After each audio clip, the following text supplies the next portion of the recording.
Oh, I knew looking at the camera. Is that where I'm? Okay, I just want to make sure I'm here, bro. You good now? Yeah. You sure? Yeah, let's get it, bro. All right.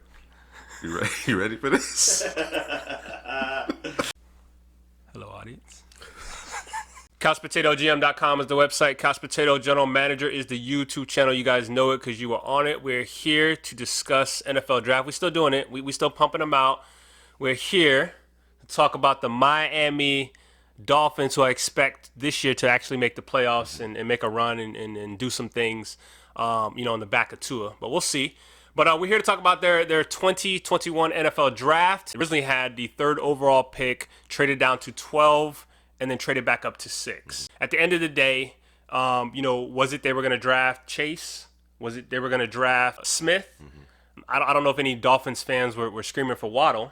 I'm not hating on the pick. Sure. And that's who they picked at number 6, Waddle. Dolphins fan, let me know down in the comment section how you feel about the pick. We do know that the Dolphins needed receivers. They needed help. Obviously, you got a young quarterback. There just wasn't enough firepower for them. Right. Whether it be the running back position, whether it be, tight end, I guess Mike Gesicki starting to come into his own, I suppose.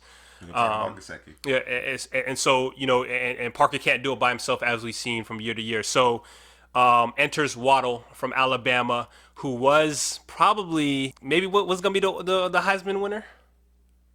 Yeah, I know. We talking about your guy, you know what I mean, Smith. But going into the season, it was actually Chase and it was Waddle for me, and I had Waddle up there for the longest until he got injured, out of sight, out of mind. But this is a guy who is a playmaker, who's a game breaker, guy who I prefer probably in the slot more than outside, but I think he can play the outside. The moving piece, he's a guy who can play special teams, punt return, kick return. This is a dynamic player. What's the season with the red top or blue top? Adobo.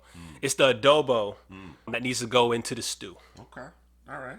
For those of you who may have been higher on Chase or Devontae Smith, I think there was a groundswell among NFL evaluators that really had Waddle high. Right. Really, really high. I think there was certainly a chance for Waddle to be the first receiver selected because of the overall thought process among NFL evaluators. I think in part, Chase went ahead of him because of the connection with Joe Burrow in Cincinnati. Right. And the fact that Cincinnati was drafting before the Dolphins, right? Right. So I think that potentially is why that worked out the way it did. But to your point, Waddle offers so much. He can affect the game in so many different areas, even when he doesn't necessarily have the ball. And I think the Dolphins' offense clearly was missing that. At times, they just didn't necessarily have anything on the perimeter, whether it be injuries or a lack of talent or a lack of speed. Of course, they were trying to get the Albert Wilson thing going. And Jakeem Grant was kind of nice at times. Not a lack of trying for those guys. Not a lack of trying, but they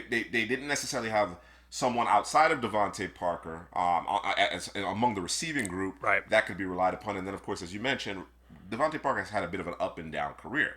Clearly, there's talents there. There was a big breakout last year, and then he kind of came back to earth a little bit.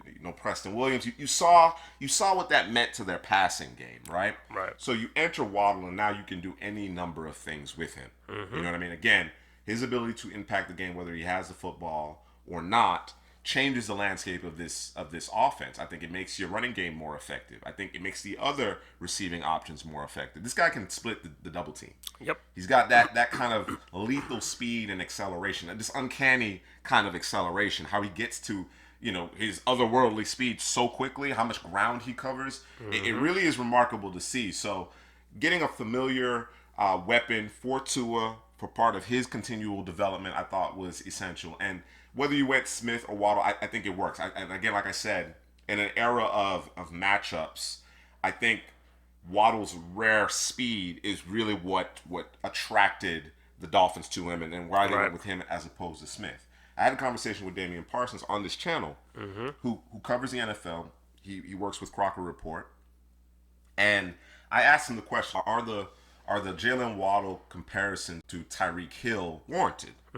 And his thought process was, he is closer to Tyreek Hill than most care to admit. Right. And I wanted to get your thoughts on that. When you look at those two players, and through the prism of them entering the league, right? Not necessarily what Tyreek Hill is now, but entering the league. What's your thought in terms of that comparison? Entering the league? Yeah, I mean that might be spot on. It might be spot on. I don't know. Obviously, that Waddle will gain that catch it and can break a tackle because of the speed type of thing that Tyreek has, that he's developed. But in terms of the ability to spook a defense, the ability to split it right down the seam, Sure. a concern that you're gonna have to worry about. I think the one thing I would give Waddle over Tyreek Hill is the route running. I think. Yeah. I think he has him there. Coming in. Coming in. Yes. Yeah, I think that's right on, man. I think that's. You just spot on. I don't disagree with your assessment in terms of what you think Tyreek Hill is. Again, when you talk about Waddle and Tyreek Hill entering the league, Right. Tyreek Hill to me was a better ball carrier in terms of the instinctiveness as a ball carrier. In fact, Tyreek Hill had limited receiving production coming out of college, right? He was generally used in the return game, and you made him a ball carrier any way you could, right? He had since developed into a really well-rounded receiver. I think Alex Smith's last year as a starter is when the light bulb finally went off for him as a receiver. It took him some time. It took him some time to develop. Waddle certainly is more polished as a receiver entering the league. But in terms of that evaluation coming in, of course, very different routes to the NFL. Of course, Tyreek Hill was in Oklahoma State. Obviously, his situation is well documented. He didn't get drafted until the 5th round. Waddle is a top 6 pick. Right. Very different paths to the NFL. But when you're talking about skill sets and what they bring to the offense, I think what they bring to the offense is similar in terms of the stress that they put on the defense, the fact that you absolutely have to identify them post-snap, game plan. I mean, they are headaches. Right. They are headaches. And speed kills, man. At the end of the day, that kind of speed, that rare, different. I mean, they call Tyreek Hill a cheetah. Right. It looks different. It does. Waddle's acceleration and the amount of ground that he's covering looks different. Yeah. Right? But again, when you talk about those two players entering the league, I thought Tyreek Hill was a better ball carrier, right? Better in the open field, carrying the football, and Waddle's a bit more polished as a receiver coming in. Lights, camera, action. Get ready, Dolphins fans. Next up with the 18th pick overall. These boys had multiple first-round picks, as we know. He was doing work in the trade market. Texans. Hey, man, listen. And they worked the draft board. You mentioned it at the top, going from 3, trading it down to 12, getting another first-round pick, an additional first-round pick next year, right? And then still moving up, and I imagine getting the receiver that they coveted, right? Based on the tea leaves, right? That's impressive, man. That's impressive work. Yeah, man, you got to give Chris Grier a lot of credit for the work that he's done here. Yeah, man. Listen. Yeah, they're doing things. They doing work, they're doing man. Things. They're accomplishing things because we know we've seen teams have multiple picks, and make picks, and then things just don't work out. Sure. You know what I mean? So, but I think for the Dolphins, it's going to work out. You can see the projection. You can see it. It's headed. Plan. As you like to say. The picture is coming into frame. Mona Lisa. You see the Mona Lisa being developed. Right. It's an exciting time if you're a Dolphins fan. It is truly an exciting time. Of course, a lot of this ultimately depends on the continued development of Tua and the fact that he's getting further and further removed from the injury and making sure that he's ready to take off. But certainly it's exciting right now in Miami. All right, so with their second first-round pick, they drafted defensive end EDGE Jaelan Phillips out of Miami, and for me, this was the number one edge player coming out. This is a guy who's playing with the heavy hands. To me, it appeared he had a plan every play, and it's just unfortunate. I always say this about Miami players. He played there, and I feel like there's probably a little bit more meat on the bone that could have got off of him. But again, that's neither here nor there. But I think this is going to be a really good addition into the front seven of Miami, and I think one of the things that they lacked last year was consistent pass rush. Definitely. Of course, Phillips only played 1 year at Miami. He was a transfer from UCLA. had, a serious injury, car accident. He was actually hit by a car on his scooter. He had actually decided to retire. He wasn't going to continue to play. Wow. Of course, he had some regrets, and ultimately he decided to transfer, got an opportunity to play with Miami, and he played his way into the first round. You could see it. He has the traits. The only thing that I will say, and I've said this about Phillips as we kind of did our draft coverage heading into the draft, right? Talked mock draft, we talked about different things, is that he like the other 10 Hurricanes players during that UNC game, when Michael Carter, Javonte Williams ran a mud hole up in Miami. And I'm a Hurricanes fan. I know a lot of the Dolphins, fans that may be actually watching this video are Hurricanes fans. I'm a Hurricanes fan through and through. You got to burn that tape, man. It didn't happen, bro. Man. Listen, that's it. I have such a bad taste in my mouth about the run defense. Right? And it's not solely on Phillips, but I'm having a hard time separating whether are you setting a physical edge, dude? Now he plays the mesh point in terms of the zone read really well. He does. Again, he has all the tools, right, to develop into a really good and consistent pass rusher. You know what I mean? He can put his hand in the ground. He can stand up. That provides the versatility, obviously, that you're looking for in a Brian Flores defense.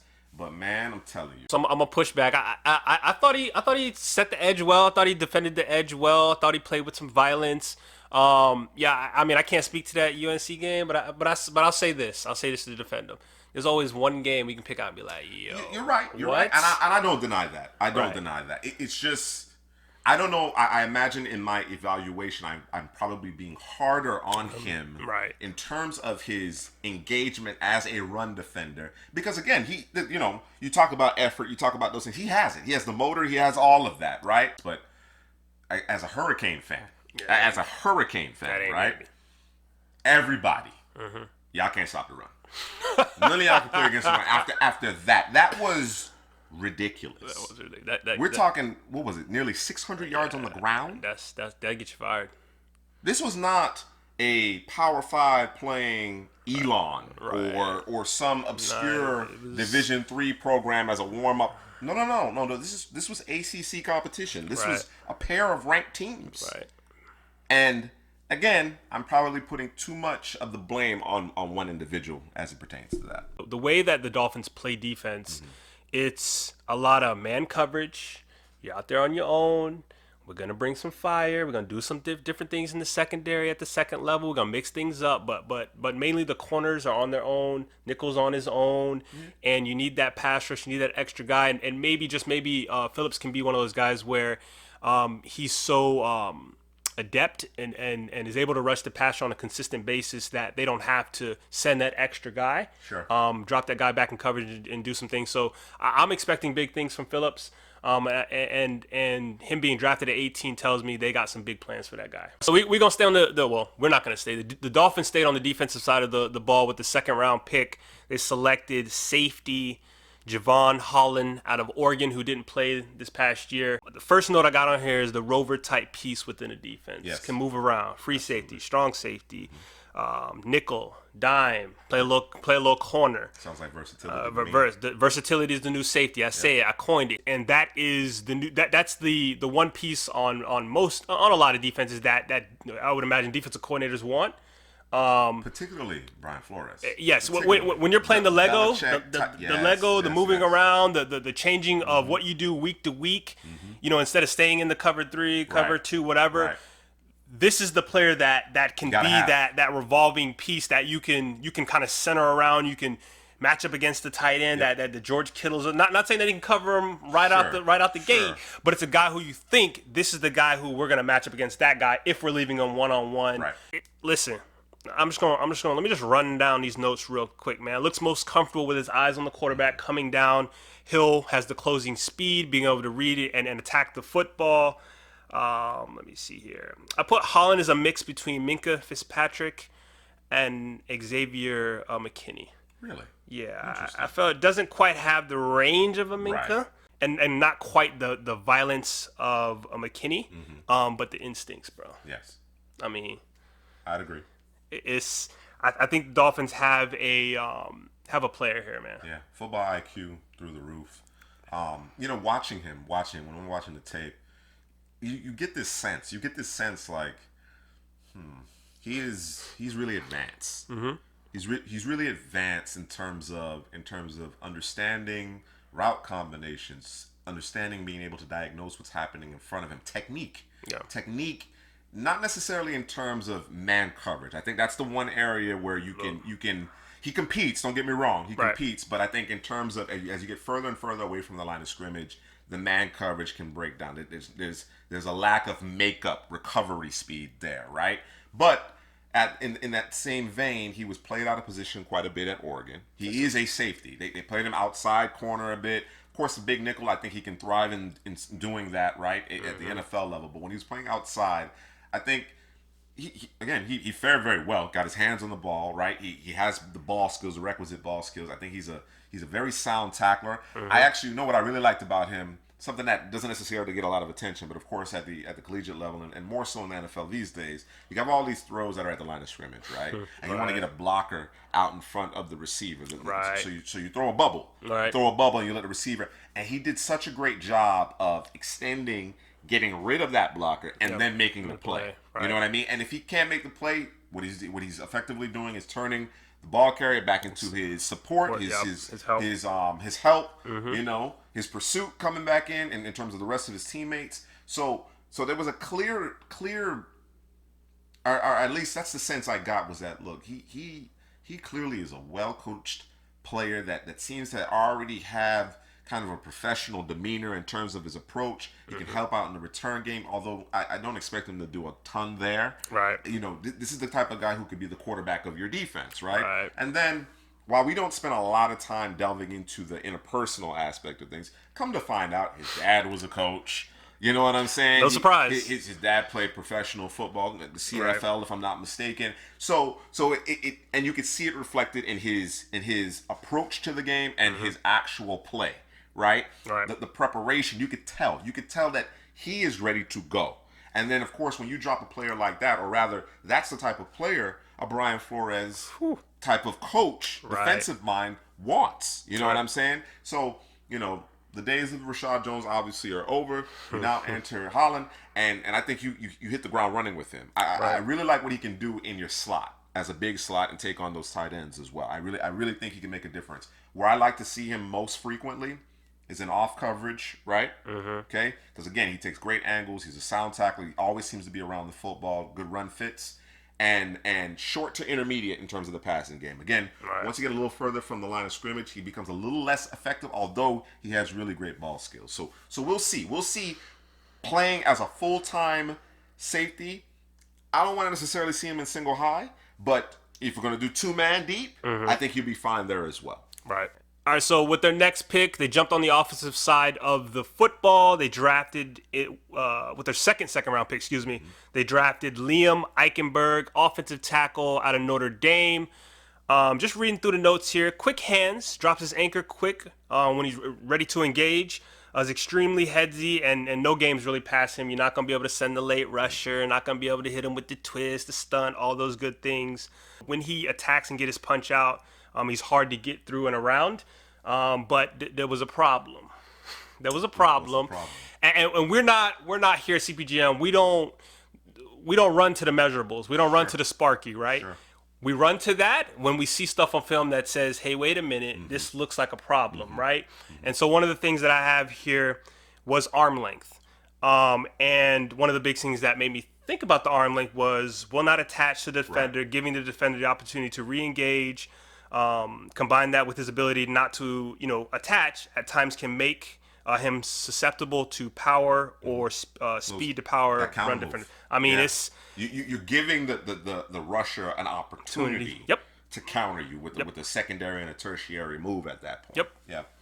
Yeah, and we were kind of talking off air, and it's like is he gonna play guard? Is he gonna what are we doing? What's the plan? I honestly think he's going to have every opportunity to play right tackle because of the trade of Eric Flowers to move Robert Hunt back into his more natural guard position.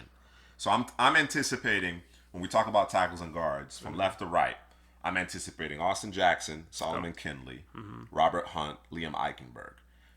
And for what it's worth, Eichenberg's technique is very good in terms as in terms of his punch, in terms of understanding what's happening in front of him, in terms of dropping his anchor. Footwork is pretty good as well. He's technically sound, although to your point, locking in is a challenge, and it's in part because of the length of his arms. Unfortunately, it didn't result in him giving up a sack the last 2 seasons, right? So clearly he was able to mitigate that. The question is, at the NFL level, will he be able to do that consistently? I do think there will be, like for any rookie, there's going to be a bit of a transition period. There's going to be a bit of a learning curve for him. So he'll have to figure out how to mitigate it at the NFL level. But I think in terms of his football IQ and the rest of his physical makeup, I think he will be able to succeed.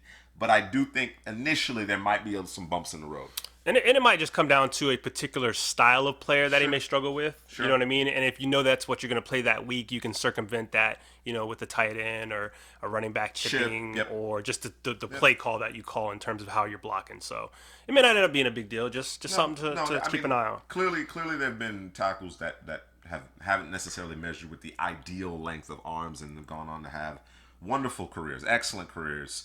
So Eichenberg could be, just the next in that long line. But to your point, when we start to see it become, it wasn't so detrimental that it resulted in loss of yardage, tackles for losses, but we could see how it might translate to the NFL level, where it creates hurries, knockdowns, pressures, and then ultimately sacks. Because again, you're not necessarily locking in, because you don't have the arm length necessarily. At least that's how we perceived it. Right. When it's all said and done, even though he's at a little bit of a disadvantage due to his arm length, right? Right. I think just the soundness in his technique, I think if he can clean up getting his hands inside and locking in, I think he'll be just fine.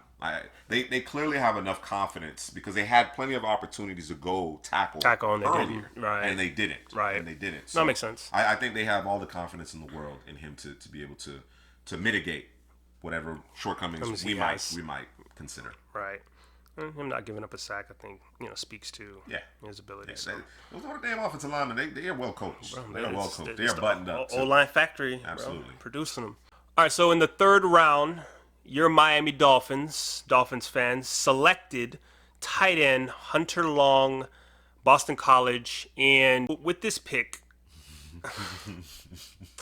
when you talk about the tight end position just in particular, there's always that dynamic guy, or maybe they have two dynamic guys, but there's always that other guy that's not as dynamic. And for me, Hunter Long is big, he's long, he's strong. When he has the ball in his hands, you can see the size. He's able to run through some tackles. But when you talk about the ball being in the air, for me, I don't know that he used his size. I thought, if I was a defender, I'm not going to necessarily try to bully him at the line of scrimmage. I'm going to let him release, and then I'm just going to stick in his hip pocket. And when the ball's in the air, I'm going to attack the football because he's not going to. And then just in terms of him being a blocker, because, he's an offensive lineman and a receiver at the same time, thought he was a good blocker, but I thought he lacked a little bit of aggressiveness. I hear you. I think your points are actually spot on. There seems to be a lack of play aggression. Right. Because of the frame that he possesses, and he's a quality athlete too. I think he moves quite well for his size. He does. You'd like to see a little bit more of a bully mentality, whether it's attacking the football in the air, because he has great hands. Yeah. Great hands. Makes a lot of tough catches, but he can let defensive backs, he can let linebackers kind of get into his frame. Right. Give them an opportunity to at least contest, the catch. And then, of course, as an inline blocker, again, possesses the frame. There seems to be a willingness, right? Right, yeah. But you get the sense that something is missing. That just the mentality isn't necessarily. Turn the dial, bro. Just turn the dial, exactly, man. Come on. Crank it up just a little bit more. Right. Interestingly enough, though, I don't think he's being brought in to be your quintessential inline tight end. Okay. Right? You got Shaheen, you got Durham Smythe. Those guys are guys that are going to mix it up in the run game. Of course, Gesicki is the guy that you think about when you talk about the Dolphins in terms of the tight end position. Right. Gesicki is a pass catcher. Right. He's a pass catcher. He's a bit more twitchy than Hunter Long. Definitely. but he's not necessarily quite as good in terms of being a blocker. Right. Gesicki is now entering the last year of his deal. Here we go. And because of Hunter Long being a very good receiving tight end, very good, right? I don't think, I mean, typically you don't get a lot of production out of the tight end position at the collegiate level. But there are a handful of schools that have more of kind of a throwback type of offense that will leverage their tight ends more in the passing game. Hunter Long demonstrates that he is ready to go in terms of pass catching. Yes, he can do a better job of using his frame to present a better target. Not that the target isn't effective, but a better target at the NFL level. But I think it took Gesicki a little time. It did. Took him a little time to really kind of find his footing as a NFL tight end in terms of the passing game. I think you get you get another year, because I don't know what the plan is ultimately with Gesicki. They may be perfectly comfortable moving on. Right. You know what I'm saying? Because they have a particular role for the litany of tight ends that they have. With the second to last pick, we drop all the way down to the 7th round. We know they was wheeling and dealing and doing different things, so we drop all the way down to the 7th round. And the first 7th round pick, they select Larnel Coleman, offensive tackle out of UMass. Played both left and right tackle. Is a mauler and a mover of people when his head is up, because there's a lot of head down stuff. And you know what happens when your head's down. You're slipping off blocks, you missing blocks, you whiffing on blocks, all those different things. And for me, the name of the game for him was just, he has to be more consistent. His name of the game was inconsistent. You know what I mean? And maybe this is a guy they feel like, hey, I know you're going to speak to us, so I won't steal your thunder, but has what you want in terms of the mentality, the fact that he's a mover of people, just some things we gotta tinker with. Being a 7th round pick in this case, at this juncture, typically what teams are looking for, they're looking for traits, right? Yep. And you've already spoken to it, that he has the requisite frame. He appears to have the edge in terms of his mentality that's necessary to really mix it up and compete. The fact that he's played both tackle positions, now we're talking potentially a swing tackle here at this juncture. And then he is the antithesis of Eichenberg in terms of his arm length. It's ridiculous. His wingspan is ridiculous. He need to give him some so they can... and he has some to spare. Yes. That's the thing. So again, at this juncture, teams are generally looking at traits, right? And looking at what they can then, coach a guy up to be. And the reality is that, of course, UMass did not play this past year. I think he goes a bit earlier in day 3 if he plays. So they might have gotten some. Right? So this could be a steal here, because he has the things that you can't necessarily teach, which is what you're looking for in the later rounds of the draft. Right. And then you've seen flashes of what he could be. Even from a technique standpoint, there's some elements to what he does, not consistently enough to this juncture, but that you get really excited about. So this could be a steal. I think he's immediately in the mix to be one of the swing tackles, or be the swing tackle. All right, with their last pick, the Dolphins, the Miami Dolphins, they selected Gerrid Doaks, running back out of Cincinnati. Runs with a low center of gravity, gets small at the point of attack. There's one problem.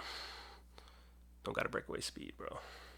Kind of lacks in that. It's not. Well, let me. So. I saw linebackers run him down. I'm not even talking about like those blinding fast linebackers either. Just kind of middling speed. Right. Yeah. He backs the top end speed. And you don't need. It's nice to have it. Sure. You know what I mean? Because that could turn a 20-yard gain to a touchdown. Absolutely. But it's you can't consistently be getting caught. Like it can't, because you're leaving too much out there. Sure. Now we have more additional plays that we have to go with. I'm not sure what his role will be. Obviously, he's the last pick. He's a 7th round pick. My question is, and I know the Dolphins that Myles Gaskins last year was kind of the bell cow, if you will. So what's the plan with running back? Like, what is, you know what I mean? Honestly, I think this is the type of player that this organization values at that position. Okay. Even in this pass-happy league, right, there are still a handful of organizations that place a lot of value on the running back position, right? Brian Flores, coming from the Bill Belichick tree, Will Grier, apparently they don't have that same kind of mentality as some of the minority of teams are. Their thought process is that we can get guys who can be functional as ball carriers, later in drafts, right? I.e. Myles Gaskins and Salvin Ahmed. Right. Okay? When thrust into duty, those guys perform very well. They don't do anything special, but they did everything well. Right? I get the same sense from Gerrid Doaks. Now, Gerrid Doaks is coming in with some injury concerns of his own, lightly used at Cincinnati, but one cut system, I think he does well. You know, and as I'm watching him, I thought about it and I said, you know, he's not at the level of ball carrier as Jordan Howard in his prime, but he kind of reminds me of that's what they kind of wanted from Jordan Howard. Right. What I do really like about Gerrid Doaks is the fact that he is really, really comfortable in the passing game. Right. So between each running back, when you talk about Gaskins, Ahmed, and Doaks, the first two, they offer a little bit more in terms of quickness and slashing, right? Whereas Doaks offers a little bit more in terms of power, right? But not there aren't huge gaps in those particular attributes. Right. They all catch the football. Right. They all look comfortable in the screen game, you know, working as a safety valve, being involved in the passing game, and I think that's significant. So there is a chance, you know, because of the nature of the position and the attrition that occurs, he could be a big part of this offense. Wouldn't surprise me. You saw it in Gaskin, and you saw it in Ahmed. When these guys were thrust into duty, they performed admirably. They performed very well. They were solid, and that's all I think the Dolphins, this organization, requires out of that position is competency at the position. Don't be a liability in any area. I also thought that he did a good job in terms of pass pro.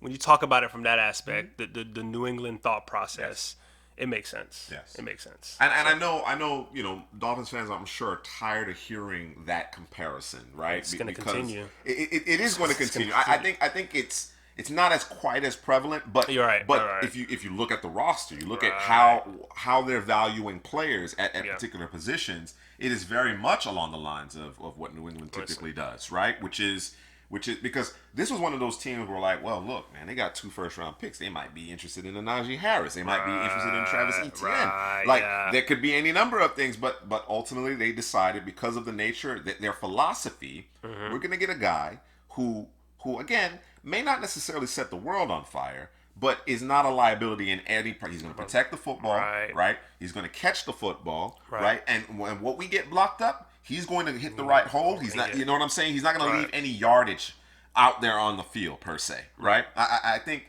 and then of course you're not putting a lot of capital, a lot of money into that position, right? Because of the wear and tear and the attrition associated with it. Yeah, it's smart football, man. You got.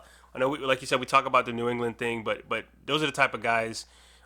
They got the right guy from New England, you know, because we can talk about the Patricias of the world and all that stuff. I mean, most of them. Brian Flores has been a breath of fresh air. Right.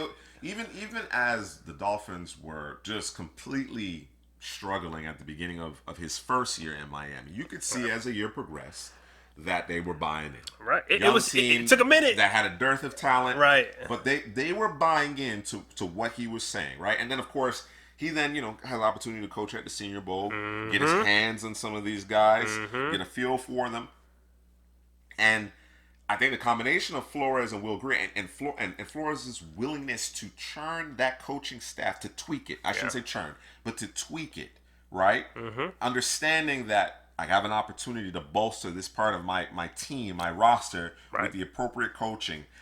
I think, like I said, it's an exciting time to be a Dolphins fan. It's really exciting time to be a Dolphins fan. Let us know what your thoughts are on Doaks, your feeling. Do you agree with in terms of the mindset of what they're going to do with the running backs? Looking at this class, it was a good class. And, you know, obviously after, you know, you get through the 3rd round pick, it kind of drops to the 7th round, and, you know, people stop watching the draft after that point. You know what I mean? Because it ain't sexy no more. It's names you don't know. Yeah.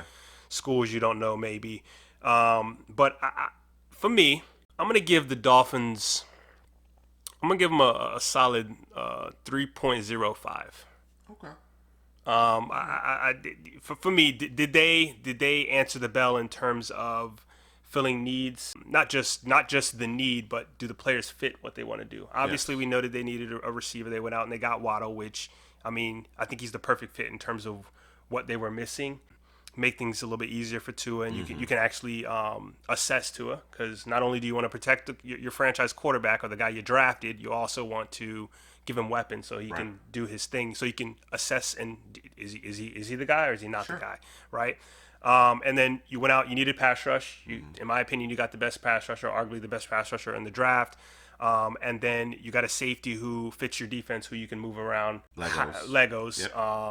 Yep. You know, it was needed. Had to have it. Chung, right. Whatever you want to call him. Yes, right. He's that guy. Right. You didn't just go out and just get a free safety or strong safety. You got a piece that you can move around. And then you needed offensive line help. We'll see what happens there.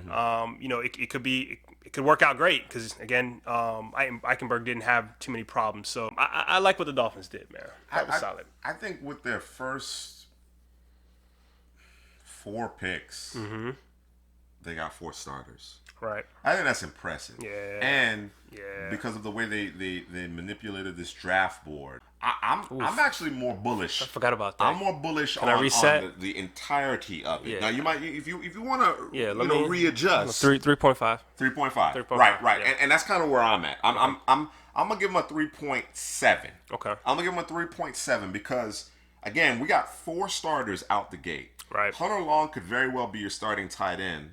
Or your starting tight end as of 2022. Right. You know what I mean? Because again, I think he is a polished pass catcher, or a very good pass catcher. I think there's some little nuance he needs to work on, and like you said, we want to turn that dial up a little bit more in terms of the intensity. But I think the way it's shaking out, although it wouldn't cost them a ton of money to even tag Gesicki. I think right now the franchise tag for a tight end is actually under $10 million. So it may not necessarily, again, tight ends take time to develop and acclimate to the NFL level. So it could be 2022, 2023 before Hunter Long. But it seems like they have designs on making him the guy because the Gesicki conversation, the contract, none of that's taking place. Right. So we're talking 5 starters out of 7 picks. It's crazy. Within a year. Yeah. That's impressive. Right. That's impressive. Again, the way that they navigated the draft board, going from 3 to 12 and then back up to 6. I think they nailed it. Yeah. Let us know down in the comments section what's the GPA that you're giving your Dolphins. Like, subscribe, comment.